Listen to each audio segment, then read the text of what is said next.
All right, we're back. Another week. Rush Hour Pod. I'm T Dub. This is Justin. Got a action packed. I don't know if that's the right term. Action packed I like it now. It agenda. feels that now it feels like it's actually action going to packed. be Yeah, super action it packed. has So to I'm be into now. it. I've said it. No, we were going to chat some stock. More, I guess it's more personal than anything. Stock stuff. We've got Chick-fil-A making some noise, and then we have some research on sort of Gen Z, millennials, boomers, however you want to call it. We'll talk through that. But I texted you yesterday with I'm selling all of my stocks, and you were Yeah, like, "Let's talk about that tomorrow." So I thought we'd lead with that. So yeah, I've been looking at my portfolio, and like almost everything is at an all time high, and I know that's just true across the market. And there's like yeah. inflation and there's wars and there's all these things, and I try to balance it. I sort of dabbled, we've talked about in the past, like maybe 15 years ago I started saying, hey, 1,000 a month, I'm going to pick something, I'm going to invest it. And I just kept doing that for God knows how long, and I've sort of amassed this massive random list of stocks, and almost everyone was like All time doing well, highs. right? Like all of Yeah. them are all-time highs. And I just had this feeling like, hey, if something happens, if there's a correction like we had a couple of weeks ago where everything dipped, I was like, you know what? I don't feel great. It's at an all-time high. Let me just take everything off the table. And then, I've got some tax consequences with that, but I feel like this is a good time to do it. And I Mm-hmm. thought, let me just reevaluate and then rebuy in on whatever the next time there are dips and things like that. Because Gotcha. I did rebuy in when Okay. things dipped. Like I bought Nvidia, I bought Berkshire, I bought a bunch of things, and then they went up 10, 20, 30% in 2 weeks, and I was like, you know what? I'm just out of all of this stuff. Like Yeah. I just got to get out, cash out, and then start over. Okay. So let What is your thought yeah. on that? Well. First, I want to dig in a little bit. So when you say you sold all your stock, you mean basically anything outside of retirement account, 401k, et cetera. I don't know if you have a Roth IRA for your kids. Like you sold all that. So you don't have any money in the market right now. It's kind of all sitting in I cash. have some. That's probably a good way to clarify. I did. I went into my Roth. I went into my IRAs for both of us, and I basically cleared out all the ETFs I've bought, and that Okay. includes like Berkshire. I bought Meta and Facebook and Amazon and all these things. It was a lot. It was a significant amount of money that I pulled out of the market. Hmm. Um, and I was just like, it's kind of I feel lighter that I've pulled it off, because I would Okay. watch it all the time, and Yeah. I'd be like, oh my gosh, this is up, this is down, look how much I've lost today, look at whatever. It just had this weird vibe. I did keep, there's like some employee shares of Amazon I kept. Okay. Oh, you I still have had some.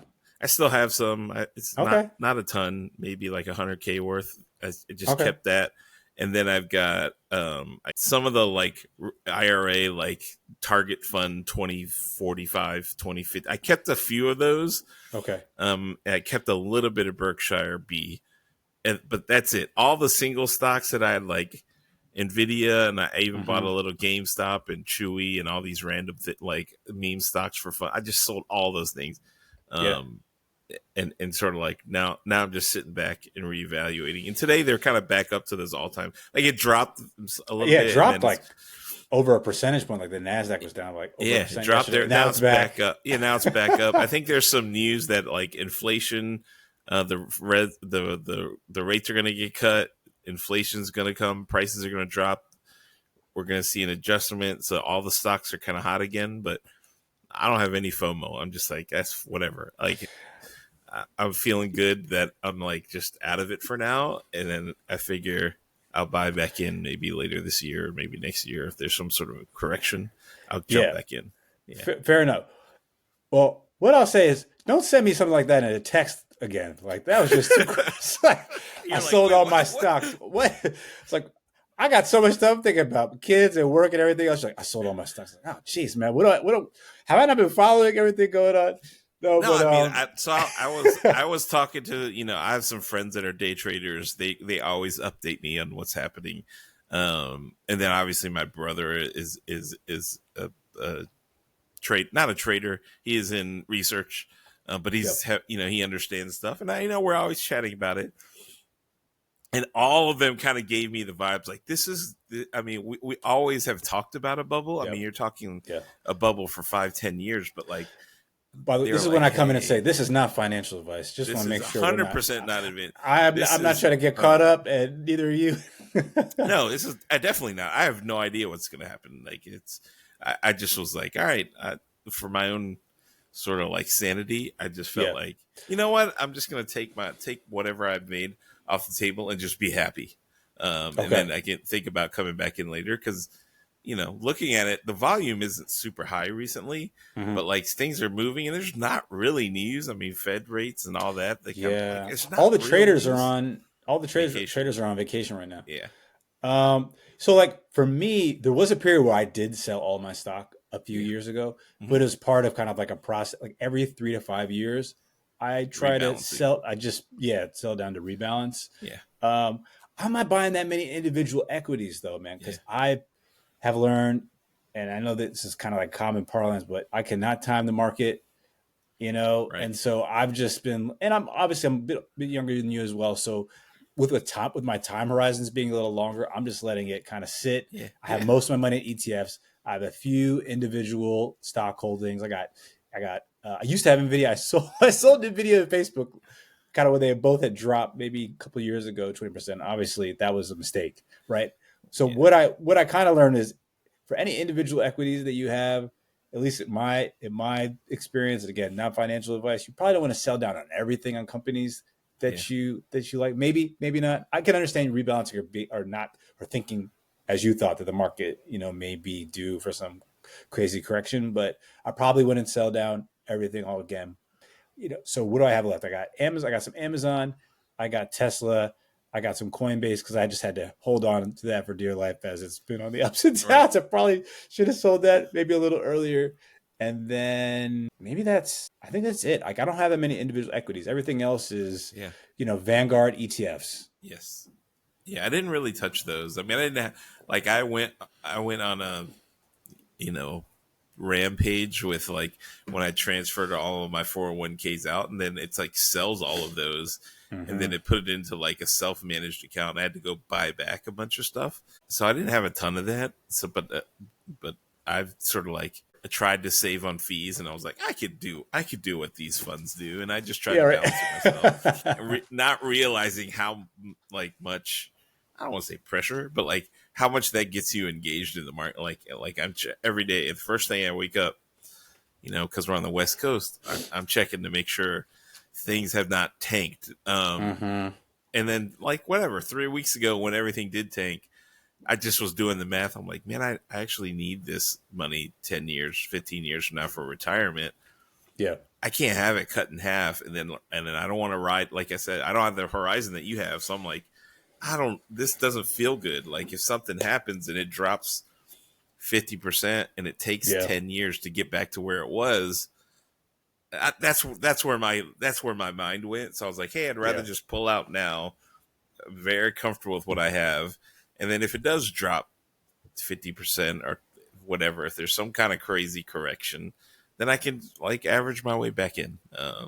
So we'll see. Yeah. I don't know. Maybe I think you're good, really man. You're not a crazy spendthrift, and you're not doing weird stuff. So I think I get what you did. For me, if I don't do it like on a set kind of timeline, then I feel you're just doing it on a whim. Yeah. I can't get myself to do it. And then also I was like you, maybe even 5-6 months ago, and it's funny. I was talking to my brother, who we both know about this, and we'll rap about stocks sometimes. We gotta get Brian on here, by the way. Brian, if you're watching, we're gonna get you on here at some point because he has a really fascinating story. Incredible story. But I was looking like at my Fidelity account every day, and it's just not. But it's also because the market was really ripping at the time, so it felt kind of nice. And then when it would dip a little bit, I'd be like, "Oh my god!" I'd be thinking about, my job's like, "I gotta keep this job, man, because this keeps dipping." Right. And so I felt like, okay, if you're a long-term investor, you have a longer time horizon. You look at it once a week max. Just look at the end of the week. Make sure everything hasn't gotten too squirrely, and that's fine. And frankly, that's just lowered my anxiety level. Yeah, a bit relative to my strategy now.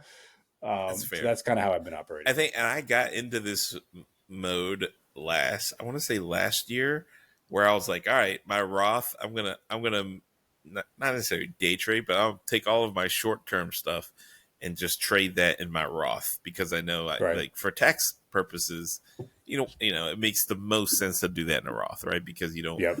if you're gonna get some gains, week over week, month over month, that's where you get your base tax savings. So I was like, all right, let me try that. So then I started to get in the mode of like checking it more often, which is that just a disaster. So I was just trying to Yeah. like reset everything and not be that guy that's like on edge with all the stocks.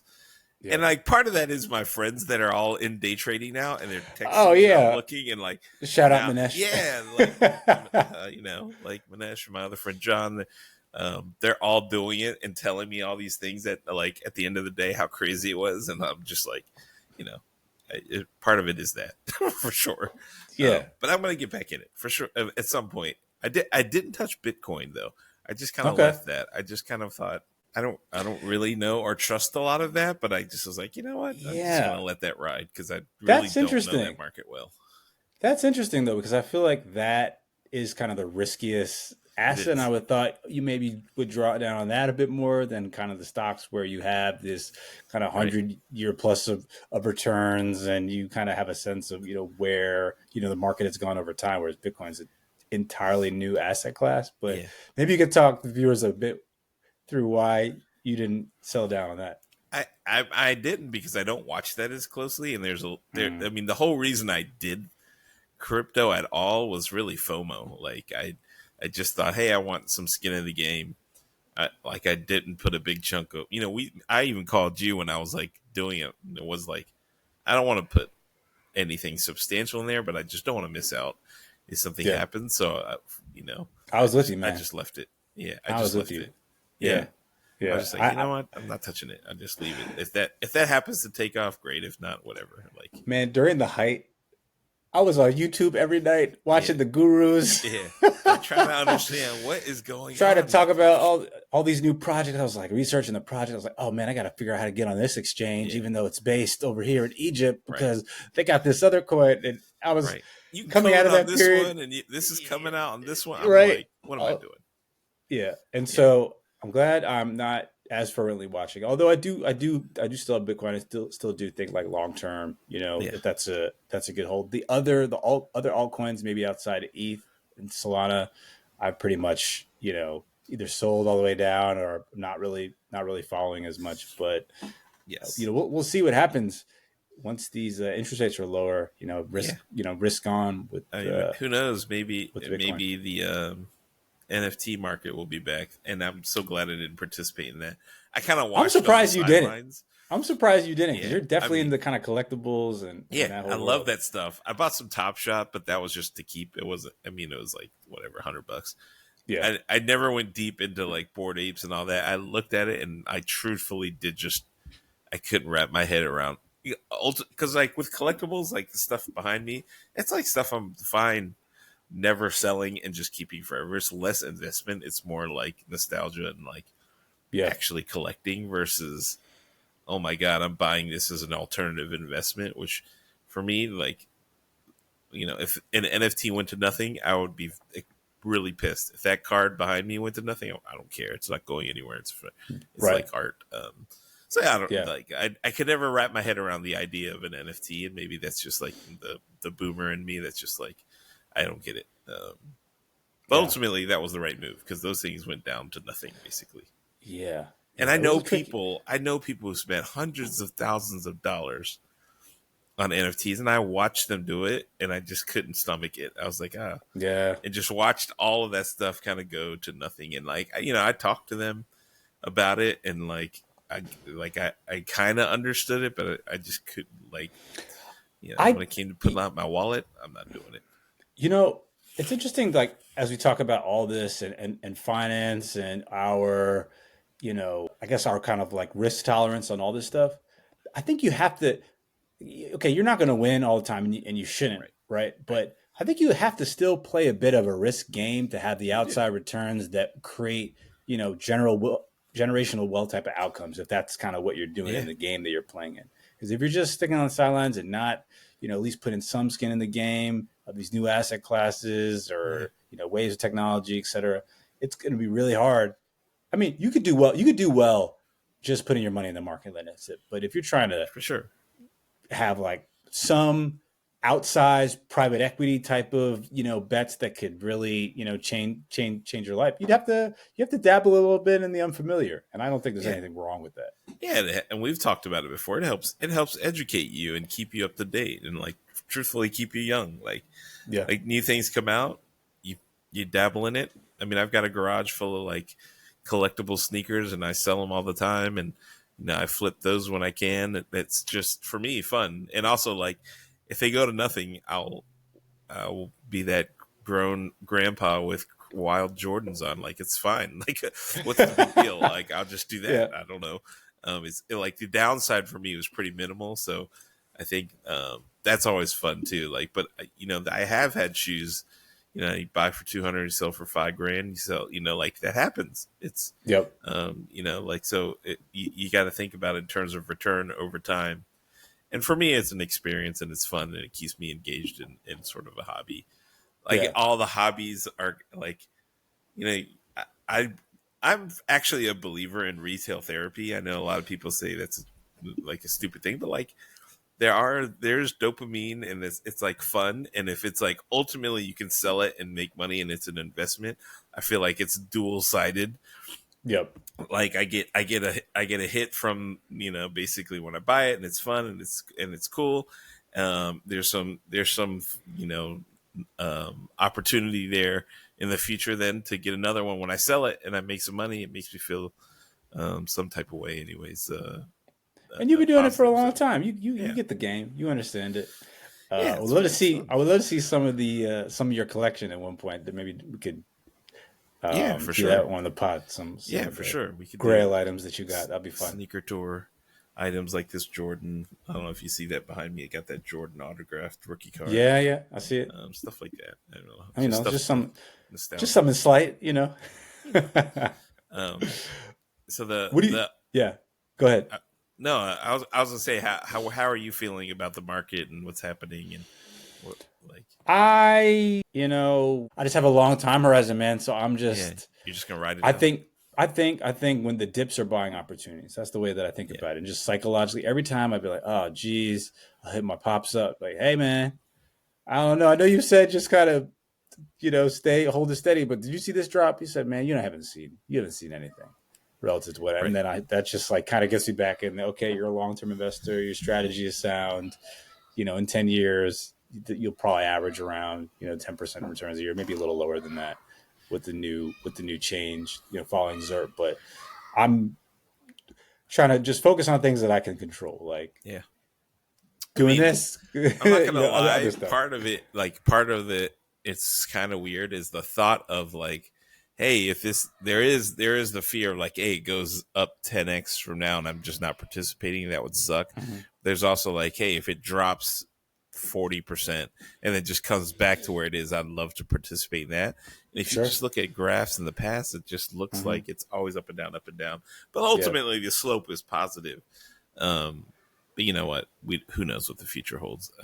You know, I for sure do not. I if do you're not. That's if why. you are watching, it's usually a good sign to buy when someone else sells. So There you go. participate. When I sold my Warriors season tickets, they won four championships after that. Literally Yeah, I know. the next year they won one, and then they won four more. So like Uh, I have them for 10 years. They don't do anything. I sell it the next 10 years. I win four. oh, Yeah, bro, I wish you still had those. I know, That'd crazy. be sick. Um, Although now their time has kind of ended, I think. it So has the run is yeah, over. It was a heck of a run. it I was a take hell of a some run, man. credit for bailing on season tickets. I think so. I feel like it was a good energy here, bro. So maybe all those the bullish people should send me a thank you for I, bailing I out the think market. I think you should. You have bailed us out, so we appreciate you for that. Exactly. Um, You want to talk about Chick-fil-A a little bit? yeah, That yeah. I story. saw I saw this news. You posted it. It felt fake, but go ahead. Let's. Yeah. So this, to my understanding, and correct me if I'm wrong in the comments. This is not an Onion article. This is real legitimate news. But apparently, Chick-fil-A is planning to launch a streaming service later this year, focused on kind of family friendly, unscripted content, which kind of makes sense relative to their brand and what people think about them. And that being said, this is a pretty, surprising move, Chick-fil-A going into content, but maybe not. We should talk about that again, like maybe why it's not, that surprising of a move. But anyway, the thinking is that this venture into streaming could be part of a broader strategy linked to advertising or leveraging customer data, which makes sense. And apparently, the Cathy family, which owns Chick-fil-A, also has deep ties to the entertainment industry through their involvement with I think it's a film studio that's known for its work with Marvel. So this isn't fully outside of the wheelhouse of the family that owns Chick-fil-A, but still kind of unique relative to the space they play in now. And in the article, maybe one thing I'll mention is that they draw parallels between kind of Disney and Walmart, which both have used streaming as a strategic tool. Disney through Disney Plus, Walmart has their partnership with Paramount Plus, and that Chick-fil-A may be looking for a way to replicate this model by using original content to strengthen its brand and customer engagement. And so, I thought it might be kind of fun to talk about this today to see how we feel about how outlandish this actually is. Maybe why not, and maybe how it plays into other trends that we've seen over time. No, I mean, now that you say that, it does make sense. Like just like seeing it for like Twitch, and now Chick-fil-A are doing streaming. Mm-hmm. But I will say the other day my kids wanted to have Chick-fil-A. We went there, and they had an app that was like play this whatever cow game while you wait for your food and win prizes. And my son was playing it. He won some fries, and then they gave us a sandwich. And he was like, "This is really cool.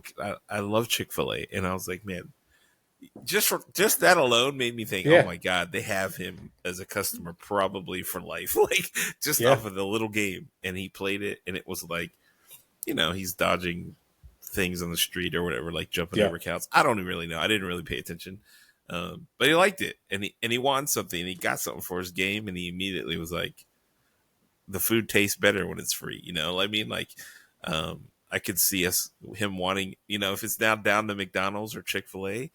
That might have won him over. He might be like, no, I want to go to Chick-fil-A and play that game and try to win some food. So I can imagine content being the same. Like you get there and you're like, even if you just watch it while you're in Chick-fil-A to get some kind of prize or some sort of thing, I see the value in it. Like I literally experienced it.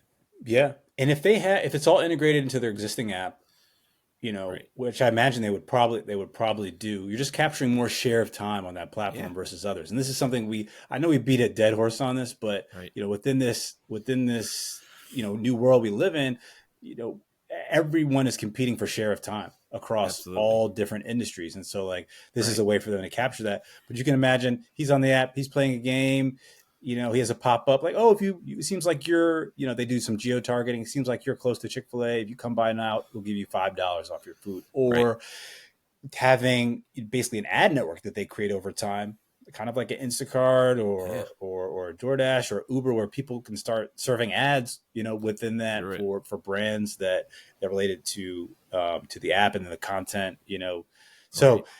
You kind of start to see it is fun, when you see the piece, you can kind of see the world of opportunity that's there, and I think it's fascinating evolution. I mean, if you just think about the time you're in like let's just say you go to Chick-fil-A for a meal, and that's the only time you use the app and you watch the content, that is still, like you said, significant. Like you go in, you wait in line, you're waiting for your food, and you're like, you're already there. It's top of mind. You look at the app, you watch whatever videos. Maybe there's something good on there, and there's some incentive, and you watch it.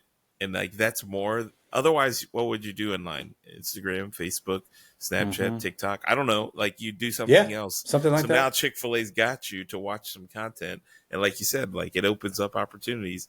And if you're talking about building a brand and building opportunities, share of attention, they're getting a little more in the store. They know when you're in there, you're pulling out your phone, right? Like Right.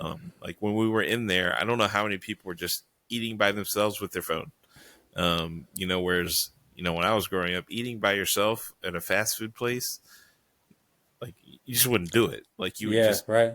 eat in the car and go home, right? Like, Yep. whereas now it's like, hey, I got my phone, I can watch some content, I'll casually eat my meal and go. Um, it's just interesting. Like times have really changed Yeah. in terms of like what's acceptable and not. And like, and maybe that takes us to our next topic of the. Yeah. Well, yeah, we'll talk, but just maybe to go back for 1 second, Uh-huh. just to kind of pull it into like even creator economy thing because they want to do unscripted content. It then pulls in this whole universe of kind of creators and mini celebrities that are born through their Yeah, their network and the content they're creating and the integrations with the physical space and kind of the blending between online and offline that become pretty interesting to kind of delve into yeah, as part of a strategy over the line. So I don't, yeah, I don't want to, definitely don't want to beat a dead horse with the point yeah. of how Like interesting the integration is, even but like that's, yeah, even if it's eating like a content creator and new food that's come out on the menu and you're watching other people review it and while you're in the place, especially when it comes to like watch it, you're like, oh, that looks interesting, and they're like, hey, here's a coupon for next time you come, and that like it has some real legs here. Like you watch, you're like, oh, that looked really good. Maybe I'll get that next time, and they're like, hey, here's 50 cents off or $1 off, mm-hmm. and maybe you're like, all right, I'll come back whatever next time you get it. It's I agree. It's interesting. It's really interesting. Yeah, Um, but it also is like one of those things that we've talked about, which is like people only use 5 apps. They've got 90 on their phone. mm-hmm. Like, when do you really have an opportunity? And like Chick-fil-A saying, hey, you use our app when you're in the store to order, and then now you're going to get a little bit of content when you're ordering. That it's fascinating. I actually like the move now that we've kind of talked through it. Yeah, and they have a strong brand, so I They think do. people will be more willing to try a new product that they have. Obviously, there's like cord cutting, and everybody's got all these different subscriptions, and how would it work? But it's such a strong brand, and people go there all the time. That if you could get some money off on your subscription, or you could get some money off on going to Chick-fil-A by being a subscriber to their network, Right. a lot of people would do Yeah. that because they go there pretty regularly. Yeah. I mean, I went, Chick-fil-A marketing. When I look back on my first experience with it, I went to the Peach Bowl in Georgia. This is ages ago. And they put these little cows that had just each, that campaign just dropped. This is like, mid 2000s, maybe 20 years ago. They had that little the cow with that said just eat chicken on it. They Yep. gave everybody a little stuffed animal on it. And then, the game start, everybody, I'm like, this is great. They have Chick-fil-A here. It's in Georgia. It totally makes sense. And then the first bad call, and everybody throws their cow, and it just literally is raiding these little like Chick-fil-A cows over the top. I'm like, all right, maybe that wasn't a great marketing play. Yeah, Um, but but maybe it was but because it you was remember it. memorable. I Yeah, remember it. I just thought it was hilarious because like when I looked at the upper deck, it was like a terrible call, and you just saw all of these cows flying over from the upper that's so deck down. funny. I don't know. I just thought it was hilarious. Just No, whenever I that is see it. hilarious. I always wish I was at like one of those games where something kind of really really funny happens and Yeah. like while you're live. And no, it was great. Anyway, so yeah, Yeah. next. I mean, So that yeah, does take us to the next one. Go ahead. yeah, I think it does.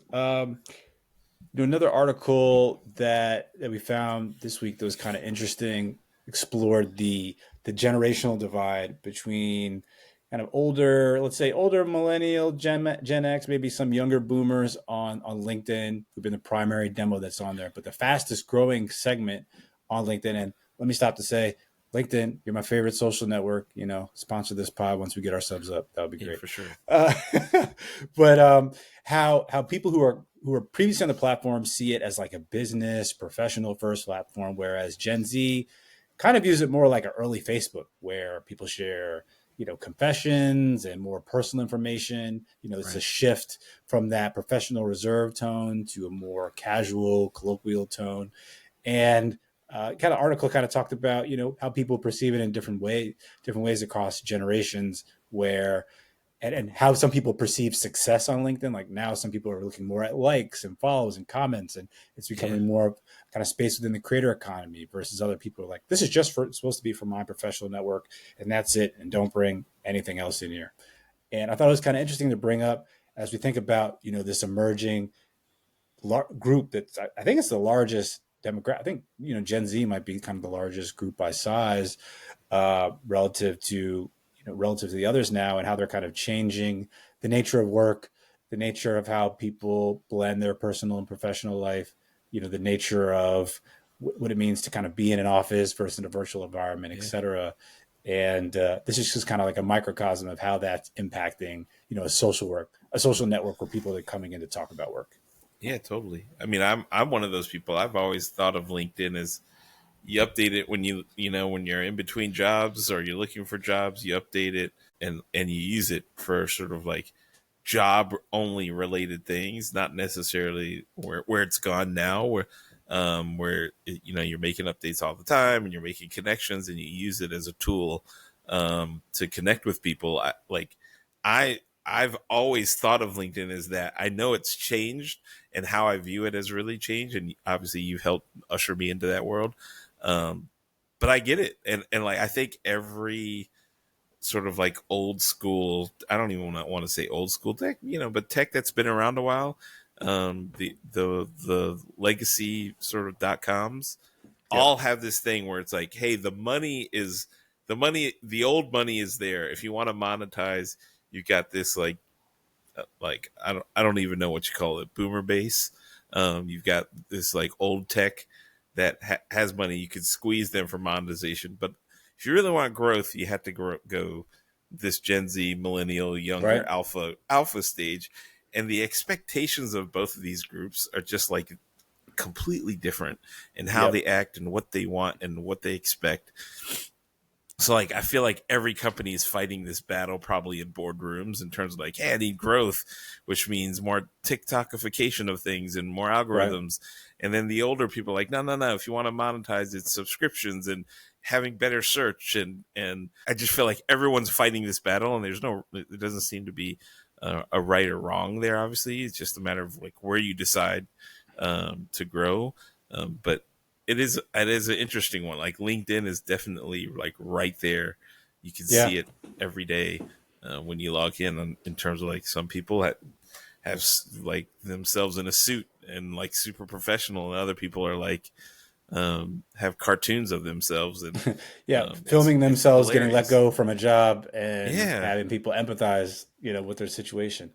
I yeah, think it's really interesting. And I think we've talked about this before, but the importance of authenticity with yep, this younger generation and being able to bring more of their full self to work, and being able to be, more expressive. And I think what's interesting as well is, I think because more of those conversations are starting to come onto LinkedIn, that even recruiters, when they're looking for people, they're trying to kind of get a layer deeper than that professional kind of facade, I guess, that's up there in some cases, yeah, and get more to the heart of who people are. And so I don't think you need to go way left and treat it like you would, your Snapchat, with your right. friends. But I think presenting more Who you are. of who you are is Yeah, just kind of what you need to do now yeah, to seem authentic and real. yeah. Um, and so I think that's a big change. It's a big change that's now bleeding into kind of all areas of life. Yeah, I was always taught not to say anything. Give yourself the opportunity when you need to say something to explain it versus like just being out there and letting people hear it. But there is an advantage to that. And it all kind of depends on where you are in your career as well. I think there comes a point where you need to be professional at work, like you're in a role where you're representing a company, and you need to be a little more put together. Um, but until then, it's kind of like I get it. Like when you're younger and you're trying to look for a job, you're trying to find yourself. You can be a little more out there with Mm-hmm. things, and then but it does come. There comes a time where you're like, hey, I'm really representing my company, and the things I'm saying could potentially, or even the things I've said in the past, could Oh not yeah. look great on the company that I'm representing. which lends me to not say anything, just in in case I've said something in the past that has, and like we've talked about it, you say things and you evolve as a person, and the things you've said in the past may you may have grown from that, but once you put it out there, it's out there, and that's the part for me that seems harder for me to get over. But I think this next generation is going to be much easier to forgive because they understand, they've all been through it. But for me, it just seems like it you see it and I was like, oh man, I really regret putting whatever. Yeah. That, like, even with some of these, like I worry sometimes that I'm going to say something or you're going to say something that we regret, and it's just out there, and it's just like, oh, why do we say that? I don't like, we haven't kind of touched on that, but it's possible. Like, it is possible. I feel like generally well, who knows? Who knows how before I go into, yeah, it'll be fine.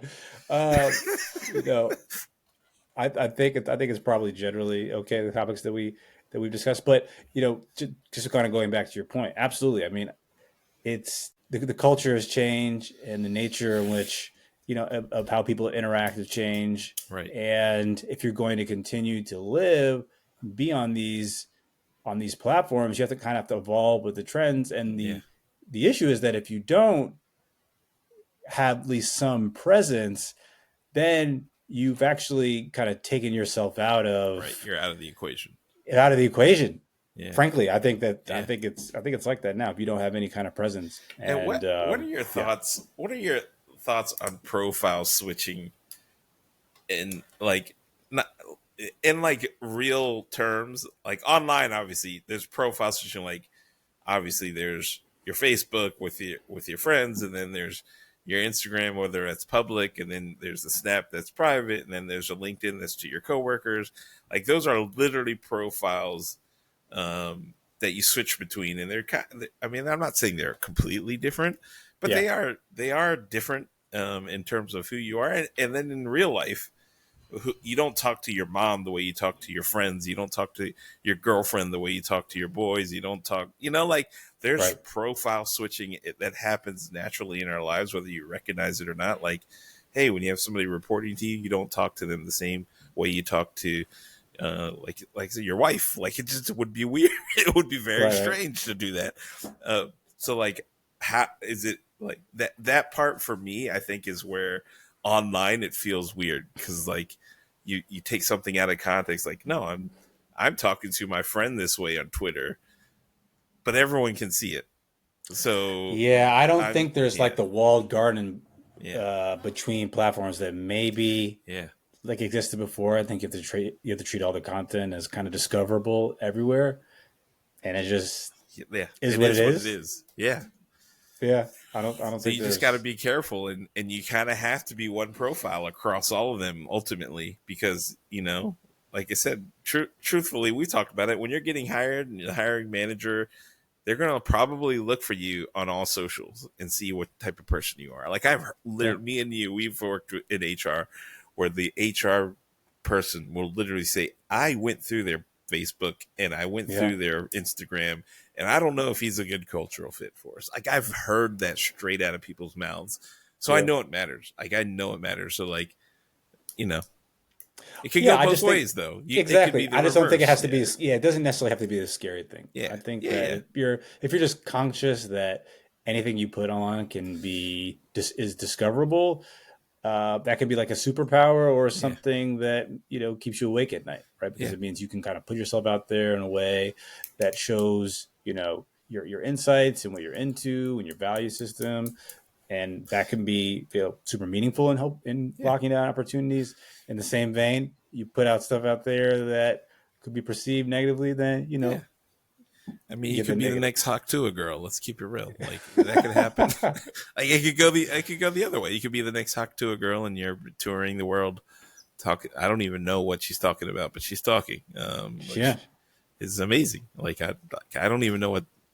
Anyway, it's a whole nother topic. But like, I think your point earlier was like being your authentic self ultimately will probably keep will allow you to sleep well at night, because like like that thing. If you're just being yourself on all the platforms and you're doing that, and somebody looks at you and says, "Hey, you're not going to be a fit here," it probably is true. Like, you Yeah, it's just probably as true. long That's as just long as you're okay. not posting random things just to be funny, or like that's possible Right. too. But like if you're just like you said, if you're just being yourself all the time and you're just like um unapologetically yourself and you're fully okay with that, then I think you're fine, right? Like that seems to be like um where it is. It could get dicey, but for the most part, people should understand that. No, I agree with the caveat being some people might not like your full authentic Yeah, self, but yeah, that maybe but then that's okay too yeah. relative to certain Then roles or that job wasn't opportunities. for you. Like ultimately, it would have come to a head anyways, right? Because if you're gonna go to work and you're gonna be yourself, and you get there and like, whoa, whoa, whoa, what is this? Then it may be ultimately it works out, right? Like you just find out earlier versus like having somebody there for a few months and you're like, hey, you know what? We don't appreciate who you are as a person. It doesn't match what we're trying to do. So yeah, maybe ultimately it works out in the end. Yeah. But I feel like this next, I don't want to say whatever, the next generation, it just feels much. I feel like there is a lot more acceptance when I look at just the celebrities themselves and who they are versus like or when I was growing up, it was Tom Cruise and Madonna and these like buttoned up Hollywood sort of personalities. Michael Jordan could do no wrong as a kid. Like he was like, it was. I remember actually articles being written like he doesn't drink. He's like doesn't all he does is work, and he's just like this incredible human. Like Hmm. now today we know that's not true. Right. But like today, people are more accepting. You look at the celebrities today, and like wrinkles and all, people still love them, and I think that's pretty cool.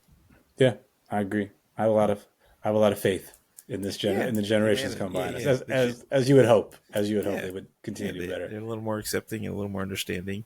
But yeah, they just are going to work remote, so we won't ever see them. We won't see them as much, but hey, It's all good. maybe that's just the new wave. Yeah, it is. And anything else today? Any other? Nah, I mean, the work remote thing.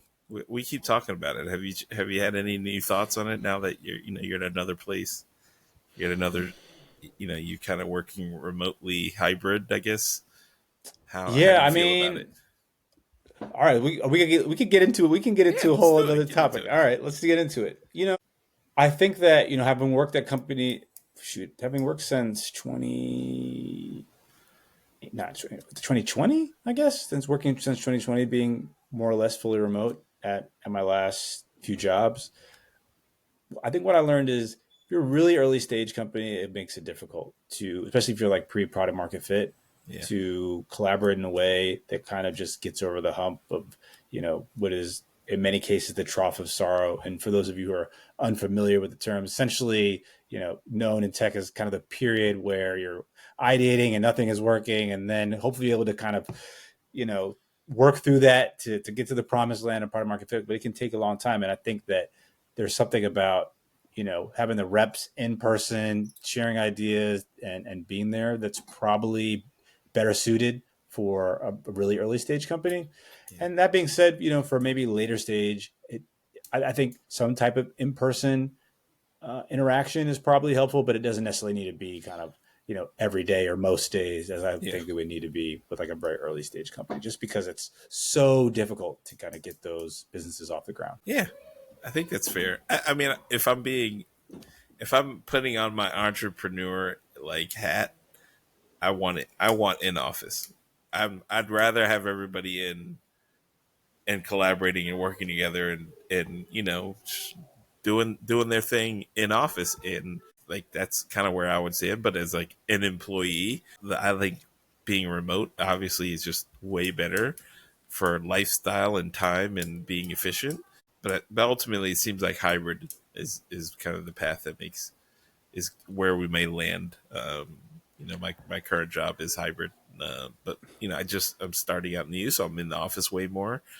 But it's helpful. It is really helpful to be in the office, and it's a pain of commuting and getting ready early and doing all that, being way more tired normal, but it is helpful to get more stuff done and feel a little more connected to you, the people you work with. You know. Yeah, and I think ultimately, listen, if some people have a tremendous gift to be able to connect with people in a very meaningful way, whether they're in the office with them or remote, and I think that's like a crazy superhuman skill that just it's all great if you have that, but for most people who don't, those in-person interactions where you really can kind of drop the facade of the Yeah. work persona and get to know people on a personal level. I think that's what helps you actually get stuff done Yeah. within companies. So it's just a lot more difficult if you don't have the same number of touch points with folks. But I don't think there's like I don't think you can say in this world, because I think there are examples from fully remote to Yeah. hybrid to,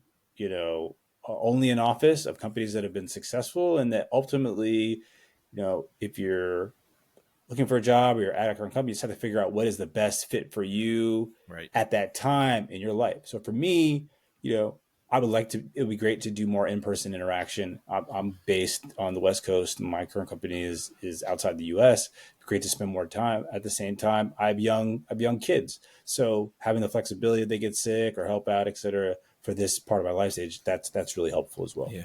And so I think you have to figure out, What what works works for best you? for you. Yeah, exactly. Yeah. It's a tough one. I mean, you hear like Jamie Dimon, who is adamant in office all the time, Mm-hmm. and Elon as well, right? In office, I don't want to. I don't want to hear it. And then you hear others that are just okay with, the remote having a little more balance, and there doesn't seem to be a wrong answer. I mean, I guess we'll know here in long term how it shakes out, but Yep. the Eric Schmidt from Google, I think he stepped back his words. He said the problem with Google was they cared more about work life balance than AI and work and being the best. He's kind of taken a step back, but like you kind of see that's how he felt too, right? Yeah. Like the old guard is very much like work long hours in the office, work over everything else. And I think the newer generation is like, you don't pay me enough to do that. I'm not trying to do that. You don't pay me enough. I'm not a founder. You can't you can't force me to be a founder and not compensate me like a founder. So I'm not doing that.